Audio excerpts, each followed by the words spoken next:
Assalamualaikum warahmatullahi wabarakatuh.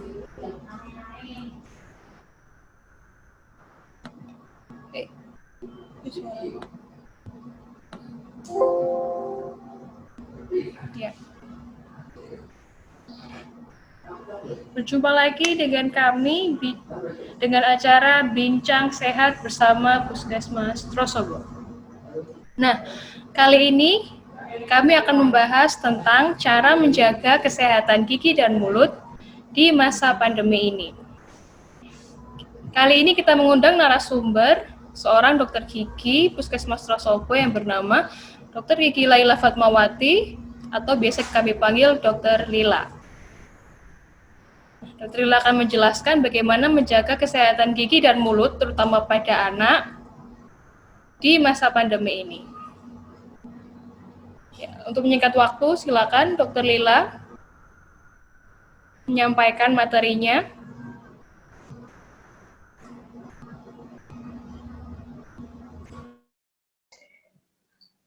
Ya, Assalamualaikum warahmatullahi wabarakatuh.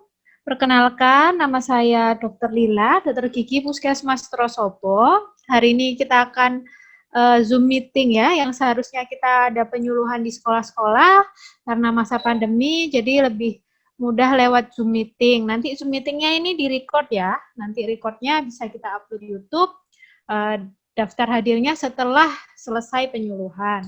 Oke, tema kali ini menjaga kesehatan gigi dan mulut anak. Seperti yang kita tahu di masa pandemi ini kan kita kesulitan ya untuk ke dokter gigi karena tidak semua dokter gigi berpraktek. Jadi gimana caranya kita menjaga kesehatan gigi dan mulut anak selama di rumah. Oke, next slide Mbak.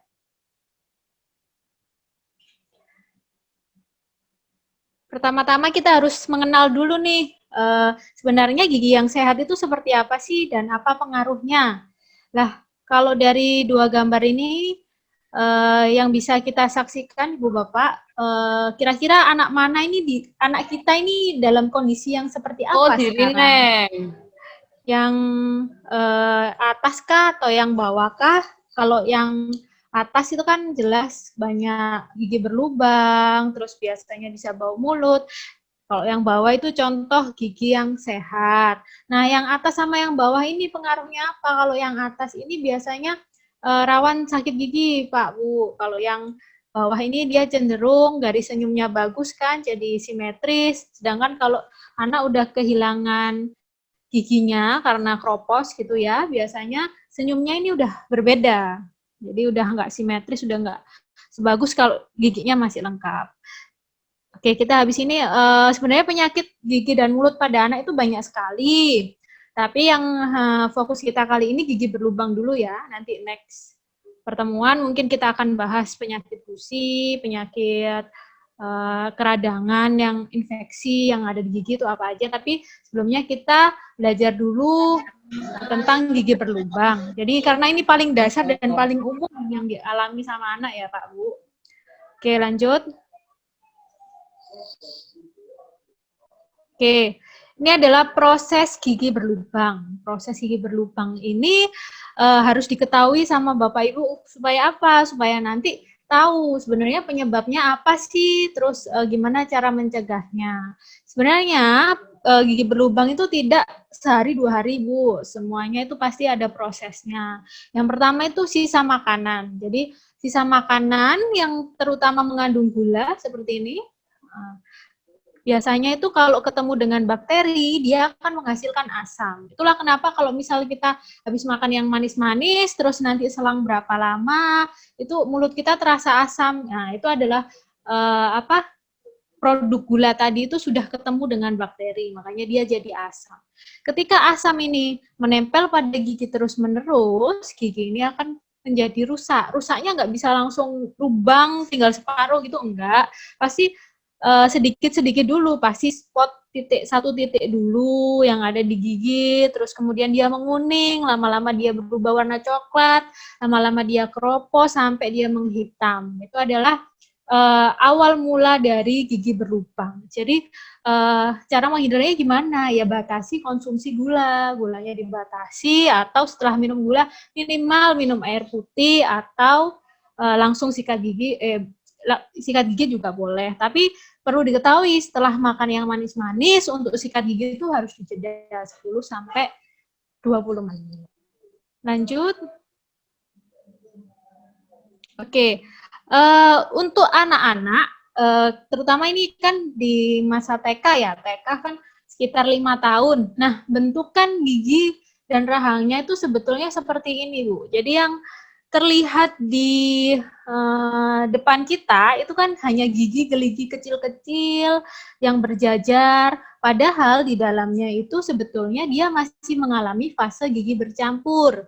Fase gigi bercampur itu berarti dalam satu rahang dia itu ada gigi dewasa, ada gigi anak-anak. Gigi dewasa ini disebut gigi permanen yang nantinya akan tumbuh menggantikan gigi susu. Yang gigi susu ini yang biasa kita sebut dengan gigi anak-anak. Jadi gigi sulung, gigi susu, gigi anak-anak itu sama ya. Jadi dalam satu rahang ini itu isinya 20 gigi susu yang akan nantinya digantikan dengan 32 gigi permanen. Next.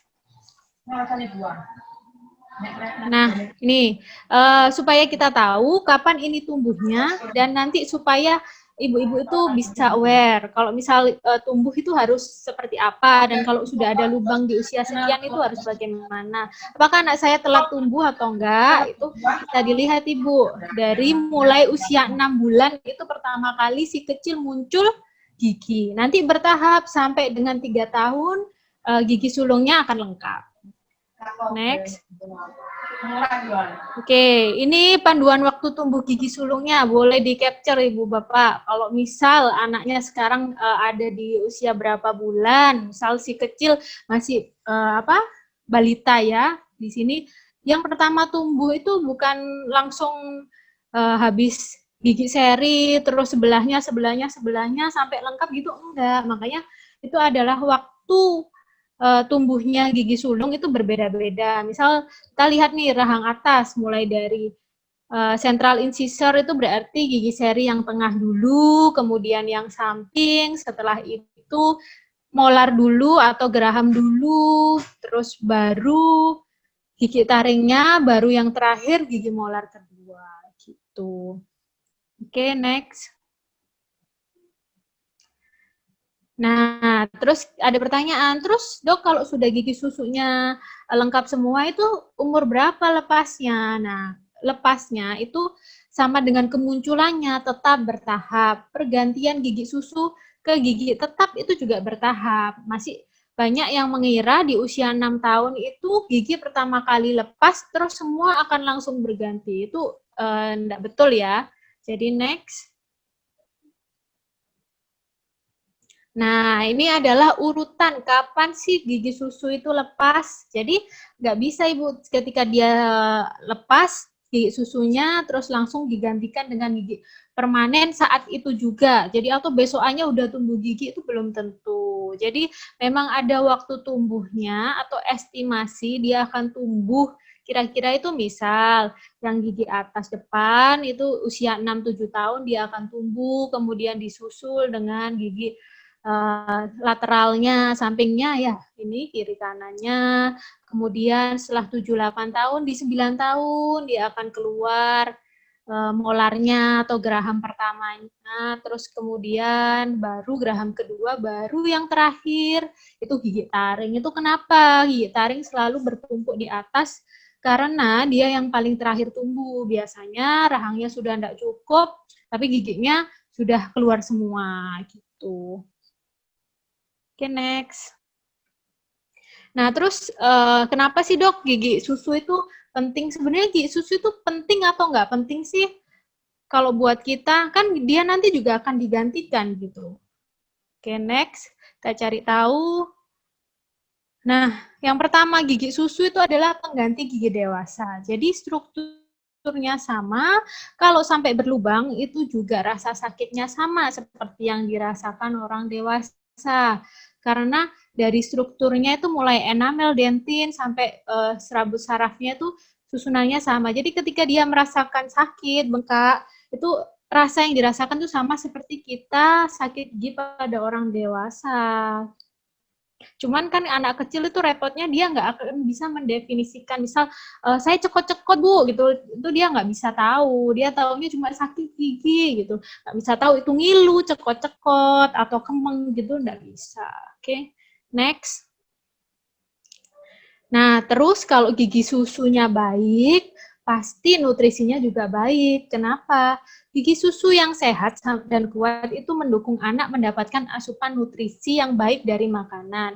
Sehingga tumbuh kembang anak juga jadi optimal. Ya, betul ya, Bu ya. Soalnya kalau misal anak biasanya sakit gigi, nggak mau makan, lama-lama dia kurus atau lama-lama dia sakit. Gitu. Banyak sekali ditemui itu anak datang dengan kondisi yang sudah mungkin panas, demam tinggi karena nggak mau makan, karena kena infeksi. Kenapa? Ternyata dilihat kenapa nggak mau makan, ternyata giginya yang rusak, sehingga dia kalau makan tuh kesakitan. Akhirnya nggak masukkan apapun, akhirnya infeksi virus lebih mudah menyerang anak-anak. Next. Nah, terus gigi susu nih si penjaga ruang. Maksudnya apa penjaga ruang? Jadi ketika bertumbuh gigi permanen itu tempatnya di mana, Bu? Di bawahnya gigi susu ya. Nah, ketika susu ini rusak atau hilang sebelum waktu tumbuhnya, jadi dia itu terpaksa hilang karena misal kropos gitu ya, karies atau lubang, itu dia terpaksa hilang duluan. Akhirnya gigi permanennya ini tumbuh kan, tapi tumbuhnya secara tidak teratur. Jadi dia terpaksa tumbuh juga pada usia yang bukan waktunya, sehingga dia memakan tempat yang bukan seharusnya. Sehingga yang terjadi apa, tumbuhnya tidak teratur, berdesakan seperti itu. Jadi tidak ada yang menjaga ruang. Oke, next. Terus yang terakhir ini membantu anak dalam berbicara. Jadi beberapa huruf seperti D, N, T, dan L itu adalah huruf konsonan yang diproduksi dengan menempelkan lidah ke ujung gigi atas depan. Betul? Coba ngomong D, N, T, sama L nggak pakai nyentuh gigi depan. Pasti kiranya pelat. Padahal itu karena giginya hilang aja. Jadi banyak sekali, anak saya kok masih pelat umur sekian, giginya hilang.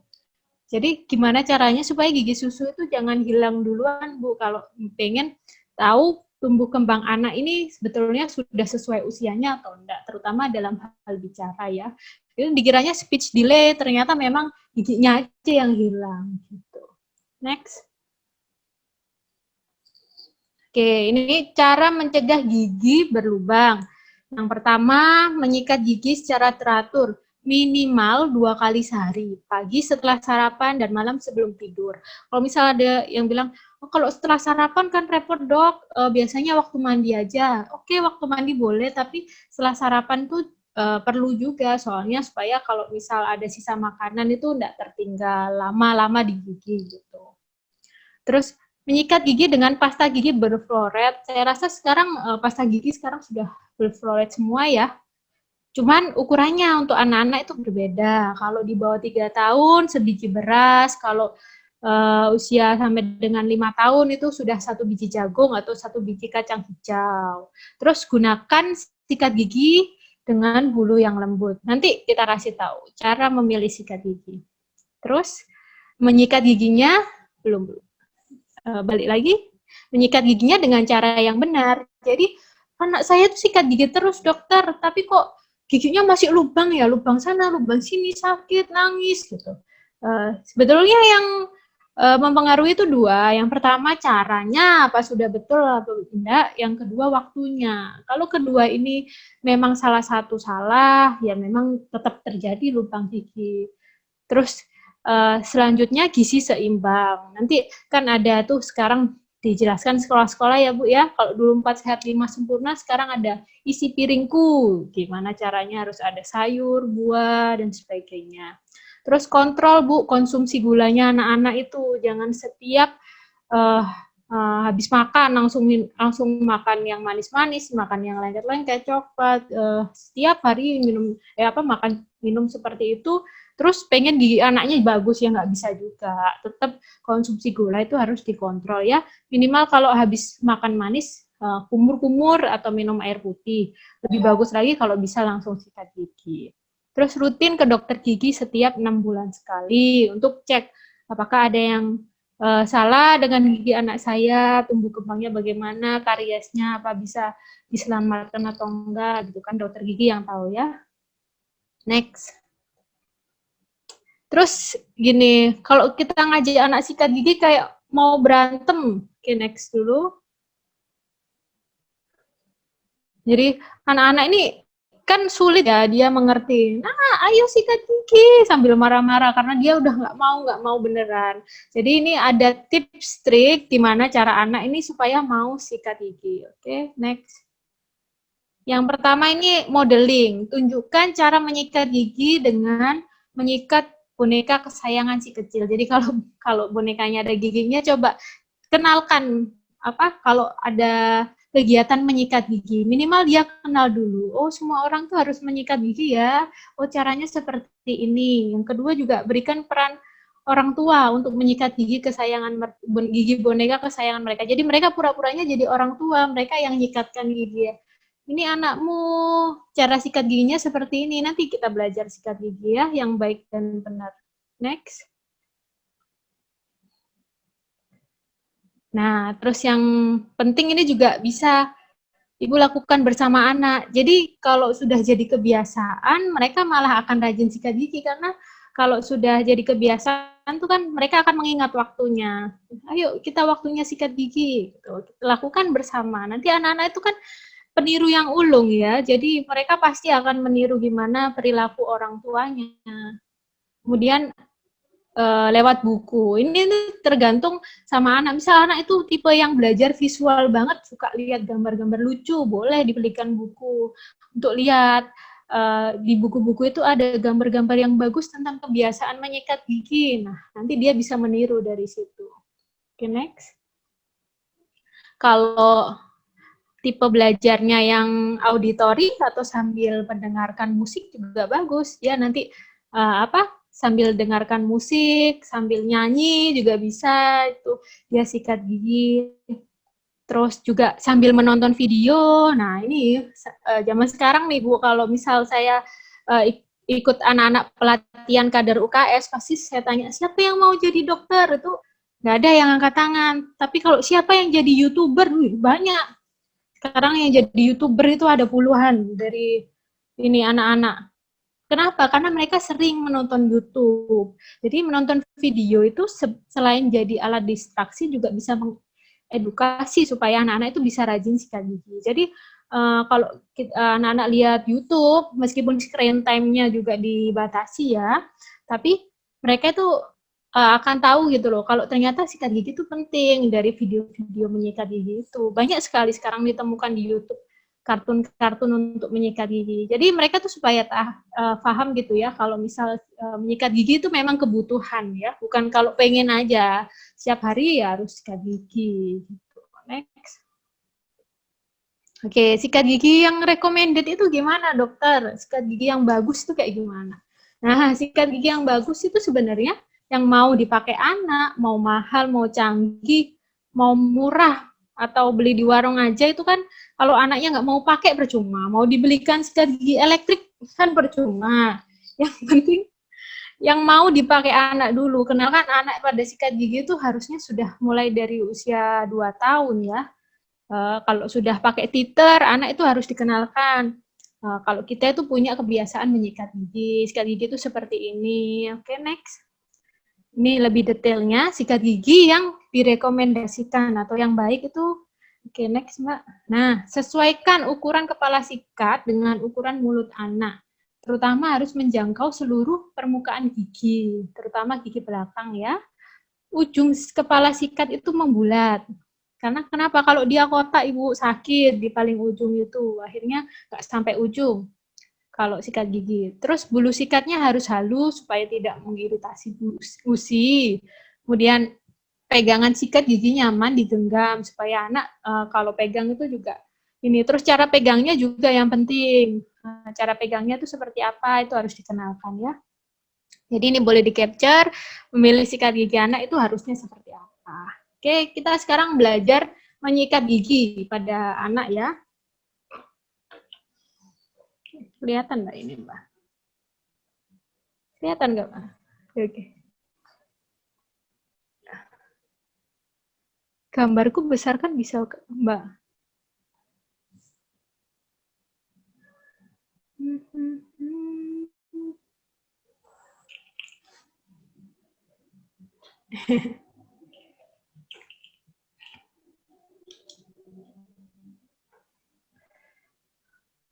Kelihatan nggak, Mbak, ini giginya? Itu tuh background ya. Backgroundnya dimatikan Kelihatan, dulu. dokter, kelihatan. Kelihatan tapi ya. Kelihatan Oke. giginya saja. Oke. Ini ya. Ini giginya, sikat giginya ini memang tersedia yang paling kecil di pasaran tuh segini, Bu. Jadi ini adalah kondisi realnya. Kondisi realnya dengan gigi anak juga ukurannya sekian. Kondisi realnya seperti ini ya. Ukuran gigi anak sekian, sikat giginya sekian. Jadi kita belajar dulu cara menyikat gigi pada anak itu seperti apa. Ditutup dulu. Ditutup. Ini sikat gigi yang tadi sudah sesuai checklist ya. Oke, bagian luar dulu kita sikat. Nah, segini Bu ukurannya. Kalau misal kita mau satu rahang, kayak biasa kita belajar di sikat gigi orang dewasa, nggak bisa aja gini, diputar satu rahang dulu. Tapi lebih, anak-anak itu lebih kooperatif langsung gini Bu. Jadi kita ingat bendera Indonesia kan merah putih ya. Jadi kalau sikat gigi itu harus dari merah ke putih. Artinya merah itu apa? Gusi, putih itu gigi. Jadi merah ke putih, digerakkan bulat-bulat kecil, merah ke putih, gusi ke gigi, gusi ke gigi, gusi ke gigi, gusi ke gigi. Bulat-bulat-bulat, kalau bisa 45 derajat, agak miring gini. Oke, terus yang bagian belakang juga. Bagian belakang. Bulat-bulat-bulat, bulat-bulat-bulat, bulat-bulat-bulat, bulat-bulat-bulat, sampai semua permukaan gigi terluarnya itu tersikat ya. Oke, bulat-bulat-bulat, merah ke putih, merah ke putih. Terus dibuka. Nah, dibuka. Nah, mulut anak itu juga bisa dibukanya cuma sekian, Bu. Kalau saya pakaiin pantum yang bisa dibuka 180 derajat juga percuma kan, mulutnya cuma bisa dibuka sekian. Oke, terus kita sikat bagian dalam terlebih dahulu. Cara menyikat bagian dalam itu seperti ini, Bu. Sama, prinsipnya harus dari merah ke putih, merah ke putih. Cuman gerakan untuk bagian dalam adalah mencongkel. Oke, mencongkel seperti ini. Merah ke putih, merah ke putih, merah ke putih, merah ke putih, bagian dalam juga. Bagian gigi belakang juga merah ke putih, merah ke putih, merah ke putih. Merah ke putih, merah ke putih, merah ke putih. Nah, yang atas juga kita gerakan mencongkel, merah ke putih, merah ke putih, merah ke putih, merah ke putih, bagian dalam merah ke putih, dicongkel. Nah, terus yang kurang apa? Yang kurang adalah sisi pengunyahannya. Sisi pengunyahannya ini bagian pengunyahan yang ini loh Bu, ada gerigi-geriginya. Gerakannya adalah tarik keluar. Tarik keluar, tarik keluar, tarik keluar. Mau maju mundur juga boleh, maju mundur cantik. Cuman yang bagus adalah kita mengeluarkan makanan. Tarik keluar, tarik keluar, tarik keluar. Ini juga ya, tarik keluar, tarik keluar, tarik keluar. Jadi yang atas juga sama, tarik keluar, tarik keluar, tarik keluar. Sisi pengunyahannya harus terkena semua. Tarik keluar, tarik keluar, tarik keluar. Oke? Kalau mau modifikasi juga bisa. Modifikasinya misal satu rahang dulu. Nah, ini kalau sudah expert dia, kita bisa ajarkan yang satu rahang dulu. Gerakannya sama, membulat 45 derajat. Nah, dari sini ya Bu ya, dari sini bulat 45 derajat. Yang bawah juga. Nah, yang bagian dalam sama, tetap dicongkel, congkel, congkel. Bagian dalam juga congkel, congkel, congkel. Pegangnya harus seperti ini, ya. Pen grips namanya. Jangan gini.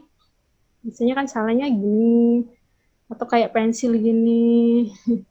Ini ya. Oke.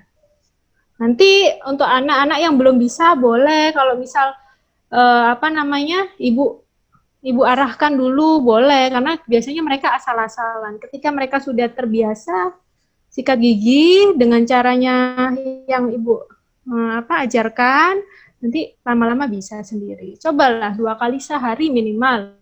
Kok 3 kali, nambah 3 kali waktu mandi juga boleh. Pasti ada perbedaannya antara nyikat gigi sama nggak sikat gigi. Jangan kalau bolong besar baru disikat ya, itu yang salah. Jadi kalau memang harusnya dari awal dari giginya sehat, dicegah supaya jangan sampai bolong. Gitu ya. Sudah selesai. Next. Nah, terima kasih. Ini ada sepatah kata, anak-anak itu bagaikan kertas putih, orang tua mereka yang mewarnai mereka.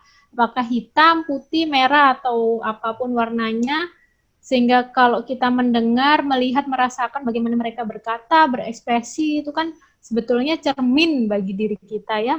Anak-anak, terutama saat balita, itu adalah peniru ulung. Mereka akan merekam mentah-mentah apa yang mereka lihat, dengar, dan rasakan. Oleh karena itu, kita harus berhati-hati melakukan sesuatu, karena ada anak yang meniru kita. Jadi karena anak-anak itu cermin diri kita, nah, kebiasaan ini juga harus dimulai dari kita, orang tuanya, baik di sekolah maupun di rumah. Ya, sekian dulu dari saya. Terima kasih sudah mengikuti Zoom hari ini.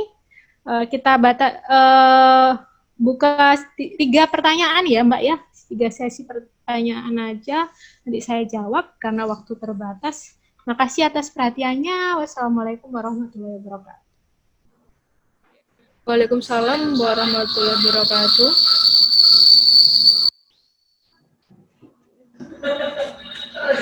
Ya, silakan.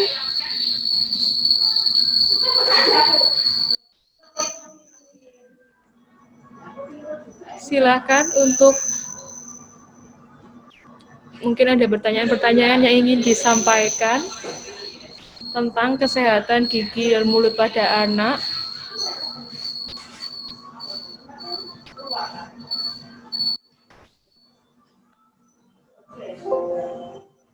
Mungkin dari Sekolah Sunan Ampel 2.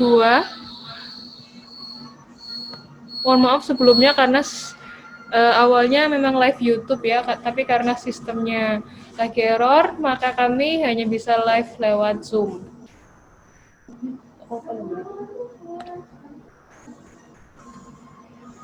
Nggak ada sintakon.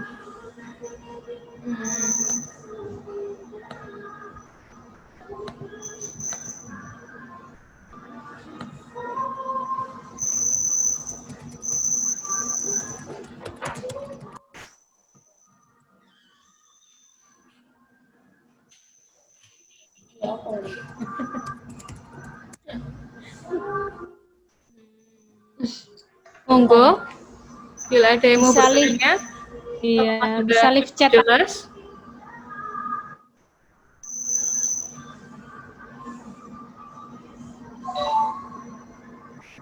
Mungkin cukup sekian dulu dokter ya.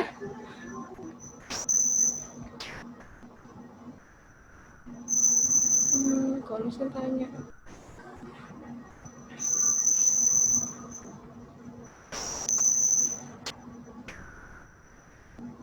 Mungkin cukup sekian dulu karena tidak ada yang bertanya.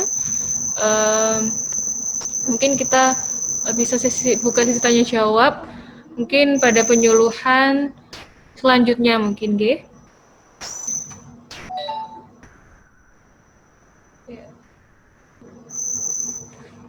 Untuk para peserta yang belum absen, akan saya bagikan link untuk absensinya.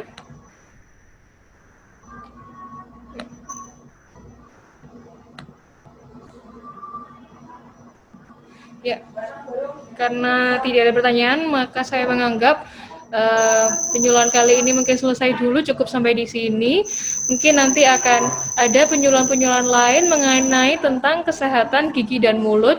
Dan saya berharap ada pertanyaan-pertanyaan aktif dari para peserta tentang kesehatan gigi dan mulut ini. Terima kasih untuk Dr. Lila atas kesempatan waktunya sudah memberikan penyuluhan untuk kali ini. Ya, saya tutup. Ya, sama-sama, Mbak. Assalamualaikum warahmatullahi wabarakatuh. Waalaikumsalam. Ya, untuk para peserta yang belum bergabung, nanti bisa melihat video Zoom kali ini di akun YouTube yang sudah disebar oleh bidan-bidan desanya. Ya, terima kasih. Ya, sudah.